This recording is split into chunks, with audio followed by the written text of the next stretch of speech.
શું તંત્રએ ફરી એકવાર કોથળામાંથી બિલાડું કાઢ્યું છે? શું ફરી એકવાર ખેડૂતોને લોલીપોપ આપવામાં આવ્યો છે?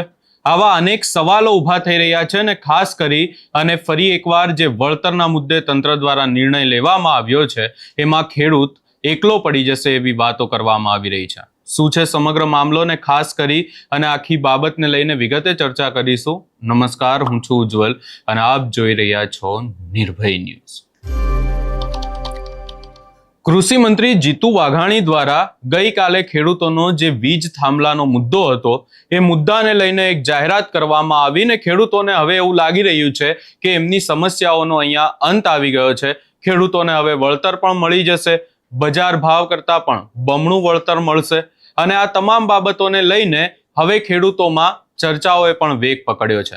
પરંતુ આ તમામ ચર્ચાઓની વચ્ચે હવે ફરી એકવાર એવી ચર્ચાઓ થઈ રહી છે કે તંત્રએ ખેડૂતોને લોલીપોપ આપ્યો છે અને આખી બાબતને લઈને આપણે જે વાત છે એને સમજવાનો પણ પ્રયાસ કરીશું. ખાસ કરીને જો અહીંયા વાત કરવામાં આવે તો ગઈકાલે જીતુ વાઘાણીએ જાહેરાત કરી અને જીતુ વાઘાણી દ્વારા એવું કહેવામાં આવ્યું કે કમિટીની રચના કરવામાં આવશે. એ કમિટીમાં જે સરકારના આગેવાન છે એ પણ રહેશે, ખેડૂતો માટેના આગેવાન રહેશે અને કંપની તરફથી એક આગેવાન રહેશે. હવે અહીંયા વાત પાલ આંબલિયા દ્વારા કરવામાં આવી રહી છે અને ખાસ કરી અને અહીંયા ઉદાહરણ પણ એમના દ્વારા એક આપવામાં આવ્યું છે અને આપવામાં આવ્યું છે પાક વીમા યોજનાનું. ખાસ કરીને અહીંયા એવું કહેવામાં આવ્યું છે કે જે તે સમયે જ્યારે પાક વીમા યોજનાની જાહેરાત કરવામાં આવી, ખેડૂતોએ વિરોધ કર્યો, ત્યારે પણ આવી જ રીતે એક પછી એક પરિપત્રો આવતા હતા. કમિટીની રચના કરવામાં આવી હતી અને એ કમિટીને લઈને જો ચર્ચા કરવામાં આવે તો એમાં 2 ખેડૂતના પ્રતિનિધિ, ગામનો સરપંચ, તલાટી, ગ્રામ સેવક અને એક જ કંપનીના માણસ હતા. એટલે કે 5 લોકો જે છે એ ખેડૂત તરફથી બોલવાવાળા અને એક વ્યક્તિ એ કંપની તરફથી. છતાં પણ એ તે સમયે ખેડૂતોને લોલીપોપ આપવામાં આવ્યો હતો, ખેડૂતોને છેતરવામાં આવ્યા હતા. હવે અહીંયા આ જે જાહેરાત કરવામાં આવી છે આ વખતે પણ ખેડૂતોને છેતરવામાં આવ્યા છે એવી વાત અહીંયા પાલ આંબલિયાએ કરી છે. કેમ એને લઈને જો ચર્ચા કરીએ તો આ જે કમિટીની રચના કરવામાં આવી એ કમિટીમાં સ્પષ્ટ અહીંયા જીતુ વાઘાણી કહી રહ્યા છે એક કંપનીના વ્યક્તિ હશે, એક ખેડૂત હશે અને એક સરકાર તરફથી એટલે કે કલેક્ટર હશે. હવે અહીંયા જો વાત કરવામાં આવે તો પાલ આંબલિયા દ્વારા એવું કહેવામાં આવી રહ્યું છે કે ફરી એકવાર ખેડૂત એકલો પડી રહ્યો છે. વધુમાં આ સમગ્ર બાબતને લઈને પાલ આંબલિયા દ્વારા શું કહેવામાં આવ્યું એની સાથે સાથે જીતુ વાઘાણીએ જે નિવેદન આપ્યું હતું ત્યારે જે જાહેરાતને લઈને જે ચર્ચાઓ થઈ રહી છે કે આ કમિટીમાં હશે કોણ અને ખેડૂતોના વળતરને લઈને નિર્ણય કોણ લેશે. જીતુ વાઘાણીએ શું કહ્યું હતું એ પણ સાંભળી લઈએ. એમઆરસી દ્વારા એટલે ખેડૂતો, કંપની અને કલેક્ટર કચેરી જે નક્કી થશે એ પ્રમાણે ગ્રામ્ય વિસ્તારની બજાર કિંમતના 30%, નગરપાલિકા વિસ્તારની કિંમતના 45% અને મહાનગરપાલિકા વિસ્તારની બજાર કિંમત, વાસ્તવિક બજાર કિંમત, હું એક ઉદાહરણ પણ આપને આપવા માંગીશ જેનાથી ઘણી બધી ક્લેરિટી આપવાનો પ્રયાસ સરકાર દ્વારા કરી રહ્યા છે. 60% મહાનગરપાલિકાના વિસ્તારમાં વળતર આપવામાં આવે છે. એ ખૂબ મહત્વનો, ઘણી બધી સંશય, શંકા, કુશંકાઓ એક ઉદ્ભવતી હતી, એનું પણ નિરાકરણ આદરણીય ભૂપેન્દ્રભાઈ પટેલે માર્કેટ ભાવના 4 ગણા વળતર આપશે, નંબર 1. બીજું એણે કહ્યું કે એમઆરસી કમિટી બનશે. ત્રીજું એણે કહ્યું કે કમિટીની અંદર ખેડૂતો પણ, અસરગ્રસ્ત ખેડૂતો પણ હશે. હવે જોયા જેવું એ છે કે આપણી માંગ એ હતી કે 2013ના જમીન સંપાદનના કાયદા મુજબ માર્કેટ ભાવનું 4 ગણું વળતર આપો. તો 4 ગણાની જગ્યાએ 2 ગણું કર્યું છે. એટલે એક તો પહેલા આપણી અધૂરી માંગ રહી. બીજી આપણી માંગ એ હતી કે જે જમીનની કિંમત ઘટે છે, તમારા ખેતરમાં થાંભલો આવે તો એ થાંભલો આવે એની પહેલા એ જમીનની કિંમત શું કહેવાય 50 લાખ રૂપિયા દાખલા તરીકે હોય અને એ જ્યારે થાંભલો આવ્યા પછી એ જમીનની કિંમત 18 લાખ, 20 લાખ, 22 લાખ થઈ જાય. તો આ જે જમીનની વેલ્યુ ઘટે છે, આખા સર્વે નંબરની વેલ્યુ ઘટે છે. 10 વીઘા હોય, 25 વીઘા હોય, હા 100 વીઘાનો સર્વે નંબર હોય તો એમાંથી લાઈન નીકળી એટલે એની વેલ્યુ ઘટે છે અને આ વેલ્યુ ઘટે છે એનું વળતર ખેડૂતોને મળવું જોઈએ. આનાથી વધારીને આપણે ત્રીજી માંગ એ હતી કે જેવી રીતે આ લાઈન નીકળે છે, છેલ્લા જ વર્ષના ગુજરાતના આંકડા જોઉં તો તણખા ખરવાના કારણે 100 ખેડૂતના ઘઉં હળગી ગયા. હા, આખે આખું ખેતર હળગીને ખાક થઈ ગયું. હવે આ અદાણીને ને અંબાણીને ધંધો કરવો, આપણા ખેતરમાંથી લાઈન કાઢે અને એનો તણખો જરે અને આપણું ખેતર ફળગી હળગીને જાય રાખ કોઈ માણસ. બરાબર છે. એનાથી આગળ હમણાં જ વડોદરામાં ડભોઈમાં ભાવ પર ગામમાં બરાબર છે થાંભલો ઊભો થઈ ગયો તો તાર ખેંચતા હતા અને થાંભલો પડ્યો, 3 મજૂર મરી ગયા. આ થાંભલો 10 દિવસ પછી એ પડી શકે અને 10 વર્ષ પછી એ પડી શકે. આપણે તો એની નીચે કામ કરવાનું છે. આપણે એ થાંભલામાં આપણા છોકરાનું ઘોડિયું બાંધવાના છીએ, આપણા મજૂરીમાં ઘોડિયું બાંધવાના છે. ખેતરમાં છે એટલે. બરાબર છે. શોર્ટ સર્કિટ થાય એને, થાંભલો પડે, તાર તૂટે અને આપણો કોઈ જુવાન જોત કંધોતર ગુમાવવો પડે તો એની કિંમત કેવી રીતે આંકવાની છે? આ જોખમ જે આપણું છે, આ જોખમ આપણું જે ભયસ્થાન છે, આ ભયસ્થાન બાબતે તો સરકારે ક્યાંય કરતા કંઈ નિર્ણય જ ના કર્યો. કદાચ આ વળતરનો નિર્ણય ના થયો હોત, અડધું પડધું જે કર્યું છે એના કરતા પહેલા આ જોખમનો નિર્ણય કરવો જરૂરી હતો.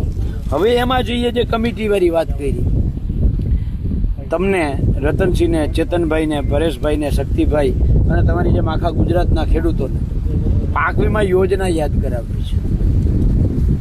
પાક વીમા એ પ્રધાનમંત્રી પાક વીમા યોજના, જેમાં નરેન્દ્રભાઈ કૂદીને કહેતા હતા ખેડૂતોની નહીં મારા ખેડૂત ભાઈઓ, તમારો પાક તૈયાર હશે, ટ્રેક્ટર ભરાવવું હશે અને વરસાદ આવશે તો એ તમને વીમો મળશે. એ પાક વીમા યોજનાની હું વાત કરું છું.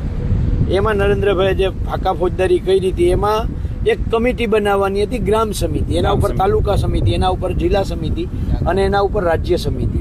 આ 4 કમિટીની અંદર 2 ખેડૂતના પ્રતિનિધિ હતા. હા, એના ઉપરાંત ગામનો સરપંચ હતો, ગામનો તલાટી હતો અને ગામનો ગ્રામ સેવક હતો. એક કંપનીનો માણસ હતો.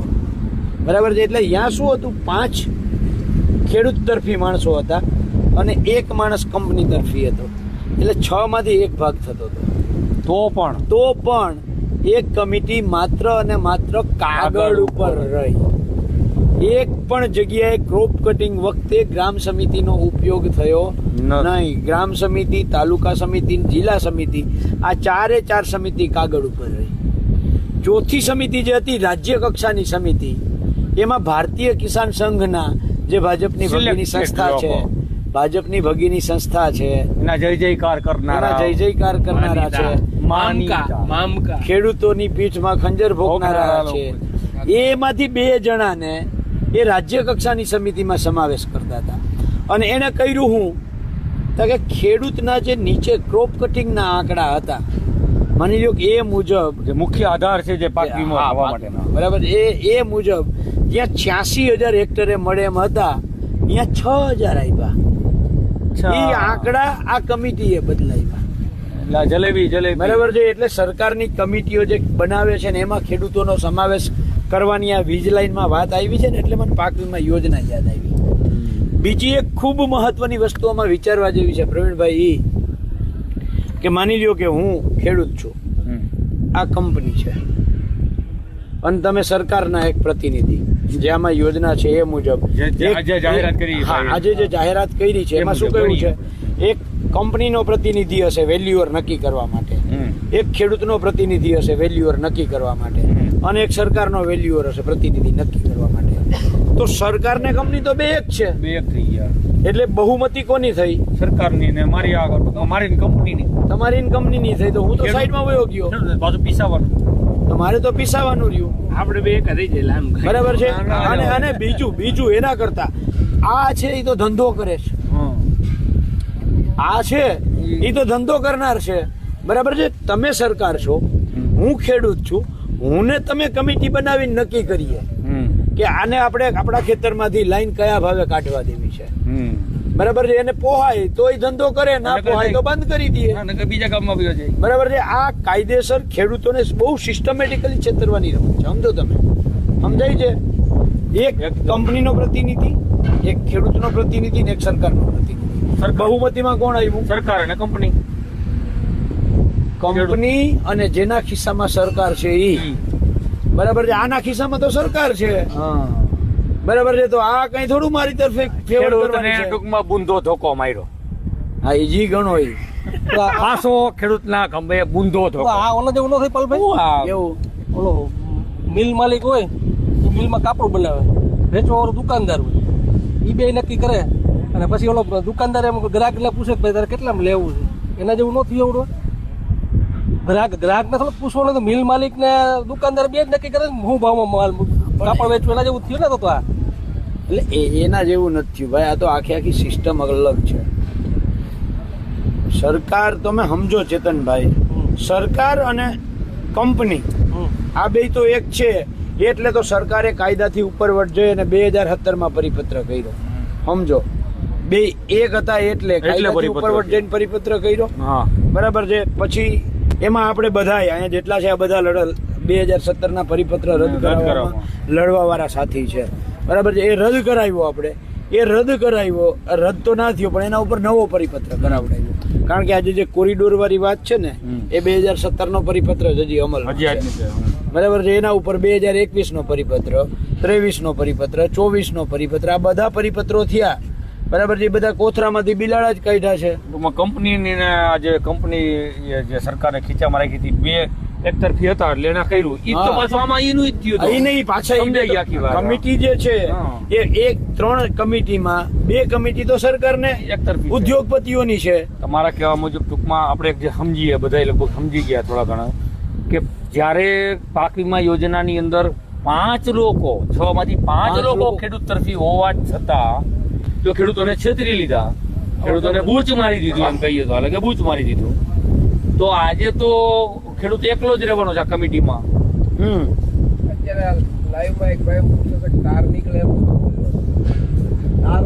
તાર વાળાનું આમાં જોગવાઈ એવી છે કે એની કિંમત, જમીનની કિંમત માર્કેટ ભાવે ગણશે. પણ માની લ્યો કે માર્કેટ ભાવે જે ગણાય છે અને એ આપણે એવું માનીએ કે એ 67 મીટરનો કોરિડોર એટલે 765 કેવીની લાઈન છે. માની લ્યો કે બરાબર છે 765 એટલે 67 મીટર પહોળાઈ અને ખેડૂતના ખેતરમાં 100 મીટર લાંબુ આવે છે. એટલે 6700 ચોરસ મીટર જગ્યા એ ખેડૂતની વળતર મળવા પાત્ર થઈ. સમજો એ 6700 જે થઈ એમાં માની લ્યો કે મીટરનો ભાવ સરકારે 100 રૂપિયા નક્કી કર્યો એટલે ટોટલ અમાઉન્ટ થાય એની 6,70,000.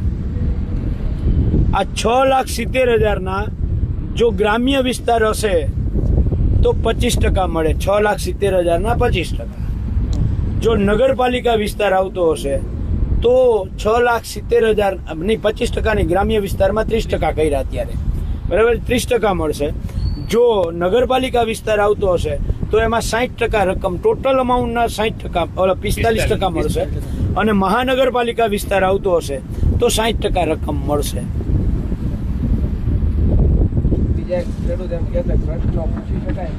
પૂછો ને ભાઈ, કોઈને પ્રશ્ન હોય તો પૂછો, કોઈ વાંધો નહીં. અમારા શક્તિભાઈ વાંચીને અમને કહેશે. કરશું કે બીજું એક સમજવાનું અત્યારે એ ખેડૂતોને કે આજે કંપની પ્રાઇવેટ કંપની લાઈન નાખે છે અને ખેડૂતને પોતાના ખેતર, બાપદાદાના ખેતર છે, પોતાની માલિકીની જમીન છે અને વચમાં પાવર ગ્રીડ સરકારની કંપની. તો આપણે જેવી રીતે ઓલા થાંભલા ઊભા થાય, ટેલિફોનના થાંભલા ઊભા થાય ને એમાં ભાડું દે ને એમાં નક્કી કરે માલિકને મળે ને એવી સિસ્ટમ થાય, તો આમાં એવી રીતે કેમ ન હાલે? ચેતનભાઈ, જો પહેલી વસ્તુ તો તમને સમજાવું, અત્યારે જે પાવર ગ્રીડ કામ કરે છે ને, પાવર ગ્રીડ સરકારી કંપની જેમાં ના નહીં. સમજો તમે. હવે અહીંયા ક્યાંક ને ક્યાંક જે ખેડૂતોને એવું લાગી રહ્યું છે કે અહીંયા તંત્રએ જાહેરાત કરી દીધી એટલે બધું હવે સ્પષ્ટ થઈ ગયું, હવે ખેડૂતોને વળતર મળી જશે, પરંતુ એવું નથી. એના સિવાય પણ હજી આગળ જતા અનેક એવી પ્રક્રિયાઓ છે કે જેમાંથી ખેડૂતોને જવું પડશે. ખેડૂતોને લઈને જે આ વળતરનો ભાવ નક્કી કરવામાં આવશે એમાં પણ આગામી સમયમાં હજી અનેક બાબતો સામે આવશે. એટલે હવે જોવાનું રહેશે કે આગામી સમયમાં શું થાય છે. આ સમગ્ર બાબતે તમારો શું અભિપ્રાય છે એ અમને કમેન્ટ કરી જરૂર જણાવશો ને અમારી ચેનલ નિર્ભય ન્યૂઝને લાઇક, શેર, સબસ્ક્રાઇબ કરવાનું ભૂલશો નહીં.